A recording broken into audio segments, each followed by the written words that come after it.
Boa noite, meu querido irmão. Estamos aqui nessa noite para compartilhar contigo uma palavra de vitória, de bênção sobre a sua casa. O que estarei lendo está no livro de Ezequiel, no capítulo 37, a partir do verso 1, e a palavra do Senhor diz assim: E veio sobre mim a mão do Senhor, e ele me levou pelo Espírito do Senhor e me deixou no meio de um vale que estava cheio de ossos. E me fez andar ao redor deles. E eram muito numerosos na superfície do vale e estavam sequíssimos. Então me perguntou: Filho do homem, acaso poderá reviver esses ossos? E respondi: Senhor Deus, tu sabes. E disse-me ele: Profetiza a estes ossos e dize-lhes: Ossos secos, ouvi a palavra do Senhor. Assim diz o Senhor Deus a estes ossos: Eis que farei entrar o Espírito em vós e vivereis. Porei tendões sobre vós, farei crescer carne sobre vós estenderei pele e porei em vós o Espírito e vivereis. E sabereis que eu sou o Senhor. Então profetizei segundo o que for me ordenado, mas enquanto eu profetizava, houve um ruído, um barulho de ossos que batiam contra ossos e se ajuntava cada osso ao seu osso. Olhei e eis que havia tendões sobre ele. E cresceram as carnes, e se estendeu a pele sobre ele, mas não havia neles o Espírito. Então ele me disse: Profetiza ao Espírito, profetiza ao Filho do Homem, e dize-lhe: Assim diz o Senhor Deus: Vem dos quatro cantos, ó Espírito, e assopra sobre estes mortos, para que vivam. E eu profetizei, como ele me ordenara. E o Espírito entrou neles, e viveram, e se puseram em pé um exército sobremodo numerosos. Se nós olharmos para essa passagem, nós vivemos tempos atuais exatamente dessa forma: tempos de morte, tempos de incerteza, tempos onde não sabemos como será o dia de amanhã. Mas aqui nós podemos ver que Deus envia o profeta no vale de ossos secos. E verdadeiramente ele estava no meio do caos, ele estava no meio da tragédia. E aqui nós podemos ver que lá no meio dos vales dos ossos secos, a voz do profeta só foi ouvida quando o profeta ouviu Deus e foi direcionado a profetizar. O Brasil, o mundo e hoje, eu e você, se nós olharmos para tudo isso, nós vamos ver que nós estamos numa situação parecida com isso, onde precisamos que se levante profetas de Deus para profetizar e verdadeiramente trazer vida sobre essa nação. Trazer vida sobre o caos, trazer vida sobre tragédias, trazer esperança àqueles que estão assolados. Nós podemos ver aqui que é difícil imaginar-se no meio de um vale de morte, mas nesse lugar ele foi direcionado por Deus, este profeta, a mudar das situações. Eu e você, muitas vezes dentro da minha casa, no trabalho onde estou, em qualquer situação, nós podemos mudar a situação daquele ambiente. Eu creio que este mover do Senhor de uma forma totalmente diferente é para que haja mudança em nossa nação, para que haja mudança dentro da minha vida, na tua vida, na nossa casa, na nossa família. E Ele está chamando profetas para que possam verdadeiramente desfrutar da grandeza e do poder de Deus. Que ambiente Deus hoje te direciona para mudar? Qual é o ambiente que Deus hoje tem colocado no teu coração que precisa ser mudado? Será que é o ambiente da sua casa? Será que é o seu ambiente, a sua morada, a sua vida? Qual é o ambiente que você precisaria de uma mudança? Qual é o ambiente que você precisaria que o Espírito Santo soprasse e trouxesse vida, exatamente como ele trouxe vida sobre este vale de ossos secos? Olhando para esse cenário, o profeta só via uma coisa: um monte de ossos secos. Ezequiel foi desafiado a profetizar o que não enxergava. E eu e você somos desafiados a exatamente isso. Eu conclamei vocês neste mês de março a provar do sobrenatural de Deus. E nós muitas vezes pensamos que o sobrenatural de Deus só acontece dentro do templo, dentro da igreja. Mas eu queria desafiar você para provar do sobrenatural dentro da tua casa, no meio da tua família, num lugar onde você vai ser voz de profeta, para verdadeiramente olhar para esse cenário, olhar para esses decretos e verdadeiramente profetizar no meio do caos, para trazer vida para a tua família, para a tua casa, para aqueles que você ama. E eu tenho certeza que quando ele profetizou sobre o que eles não estavam vendo, eu tenho certeza que ele profetizou aquilo que Deus estava vendo. Eu e você não estamos vendo uma realidade diferente, mas eu e você somos desafiados para o Senhor, pelo Senhor, para profetizar por aquilo que ainda nós não estamos vendo. Eu creio que haverá um grande avivamento sobre a nação brasileira. Eu creio que aqueles que estavam desviados voltarão para Cristo. Eu creio que você que saiu daqui muitas vezes fragilizado, você voltará muito mais forte na presença do Senhor. No momento que nós nos reunimos presencialmente como igreja, juntamente no templo, haverá mudanças radicais no nosso comportamento. Se eu olhar para isso aqui, Deus está me convidando como igreja a profetizar o que Deus está vendo. O que Ele está olhando hoje? O Brasil precisa do quê?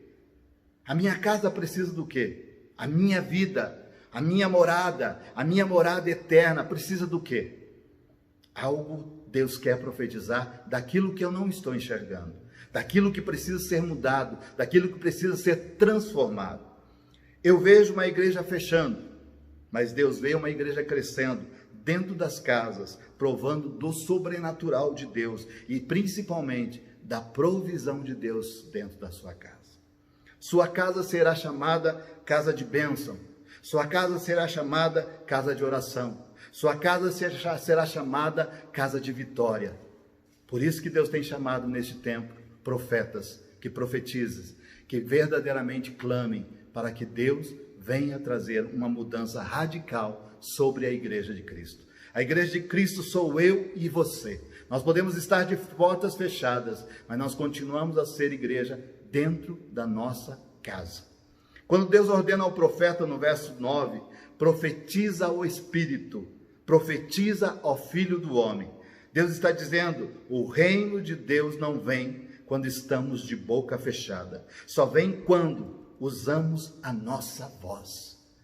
Olha, amados, eu tenho experimentado experiências grandiosas dentro da minha casa, na minha sala, com Deus, com o Espírito Santo. E eu tenho clamado que a experiência que eu tenho sentido lá, não seja só minha, mas seja de toda a igreja Planta Paraná. A todos aqueles que estão dispersos na sua casa, que o Espírito Santo traga uma nova realidade, uma nova transformação e mudança sobre as suas vidas. Quando eu vejo aqui que Deus não quer que eu esteja de boca fechada, porque Ele quer que eu profetize dentro da minha casa, no meu lar, junto com a minha família. Ezequiel 37:7 diz assim, a ti, pois, te constituí por atalaia sobre a casa de Israel. Tu, pois, ouvirá a palavra da minha boca e lhe anunciará da minha parte. Eu lembro de um chamado que Deus me fez há muito tempo atrás, antes mesmo de eu entrar no ministério. E uma senhora me levou a essa passagem, ela disse assim, Deus te constitui como atalaia. E o atalaia tem uma responsabilidade, porque quando Deus fala, eu tenho a obrigação de falar. Porque a Bíblia declara assim, se o atalaia fechar sua boca, se o atalaia não entregar a mensagem, a pessoa que morrer sem ouvir essa mensagem, o sangue dessa pessoa cairá sobre o atalaia.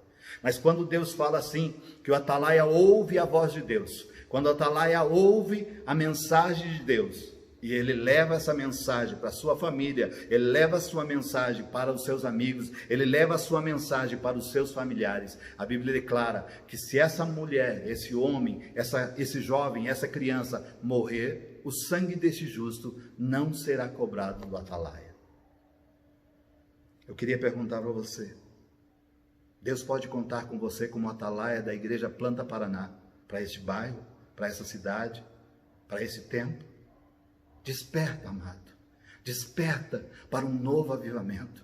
Saia do quadrado, saia do convencional e faça a diferença neste tempo.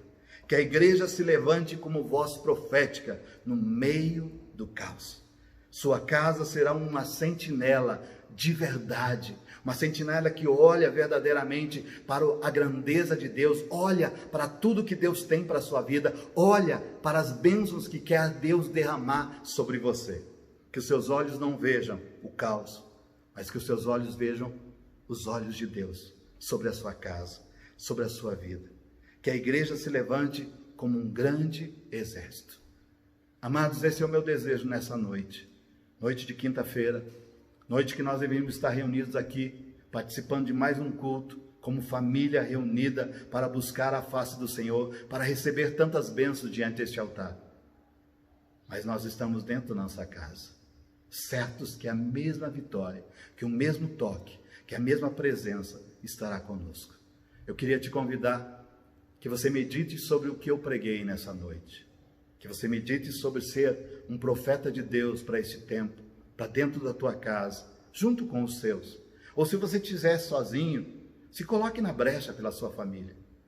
Em segundo lugar, eu queria que após isso, depois de você meditar, eu queria que você tivesse um período de oração, um período de busca, um período de transformação, um período de intimidade com Deus, para que Deus venha manifestar a sua graça. Eu quero orar por você, eu quero orar por todos os dizimistas e ofertantes que têm contribuído nessa casa, que têm sonhado os sonhos deste lugar, e eu queria abençoar a tua vida. Então eu queria te convidar a fechar os teus olhos, mas não tenha verdadeiramente a oração como essa, mas aquela que você vai fazer dentro da tua casa. Pai, em nome do Senhor Jesus, eu coloco a tua igreja, que hoje está separada, Pai querido, por paredes, mas continua sendo a sua igreja. E eu quero te pedir, Pai querido, como ministro do Evangelho, que o Senhor dê forças, dê capacidades, que o Senhor, Pai querido, arregime verdadeiramente as suas vidas, Pai querido, com a couraça da justiça, com o evangelho da paz, Pai querido, com o escudo que aplaca verdadeiramente todo dardo do inimigo. Prepara os pés de cada um, Pai querido, com a preparação do evangelho. Coloca, Pai querido, a couraça da justiça, o capacete da salvação sobre as nossas cabeças. Estamos num período de guerra. Eu queria que o Senhor fortalecesse as suas vidas. Abençoa agora, Pai querido, dizimistas e ofertantes da sua casa. Pai querido, que todos eles sejam abençoados, que a tua mão e a tua graça esteja sobre eles, e em nome do Senhor Jesus, eu os abençoo. Que o grande amor de Deus, a graça do nosso Senhor e Salvador Jesus Cristo, e a mais doce íntima comunhão do Espírito Santo, seja sobre você hoje, seja sobre a sua casa. Uma boa noite, Deus te abençoe.